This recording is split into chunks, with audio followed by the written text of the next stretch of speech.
মদিনাওয়ালা হাদিস বলেছেন, আওয়ালাদিন সালিহিন ইয়াদউলা, সন্তান যদি দুনিয়ায় নেক কাজ করে, এই নেক কাজের বিনিময়ে আল্লাহ বাবা মায়ের কবরে সওয়াব পৌঁছায় দিয়ে কবরকে জান্নাতের বাগান বানায় দিতে পারে। জোরে বলুন সুবহানাল্লাহ। হুজুর এই 500 1000 টাকা আমার মায়ের নামে 500, বাবার নামে 500, সর্বপ্রথম আপনি আমার মায়ের নামে বাবার নামে দান করে দিবেন। আমার পক্ষ থেকে যখন কালেকশন শুরু করবেন, আমার পকেটের 1000 টাকার একটা নোট বের করে ওই ছেলেটারে দিয়েছিলাম, সহ্য করতে পারিনি। আর বললাম, বাজার তোমার দানটা তোমার জন্য, তোমার টাকাটা তোমার বাবা মায়ের জন্য দান করে দেবার আমার সামান্য হাদিয়াটুকু গ্রহণ করো।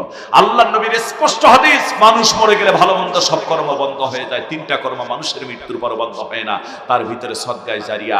আমার ভাইরা, তোর হাদিসে আকে আমদ বান্দাসু লা ইলাহা ইল্লাল্লাহু গুফতাগু, হাদিস শরীফের ভিতরে আছে, যখন কোন মানুষ লা ইলাহা ইল্লাল্লাহু মুহাম্মাদুর রাসূলুল্লাহ জবান দিয়ে প্রকাশ করে, অন্তর দিয়ে বিশ্বাস করে, কালিমা পড়ে মুসলমান হয়ে যায়, এই লোকটার যত গুনাহ আছে আল্লাহ মাফ করে দেন। করে বলেন সুবহানাল্লাহ।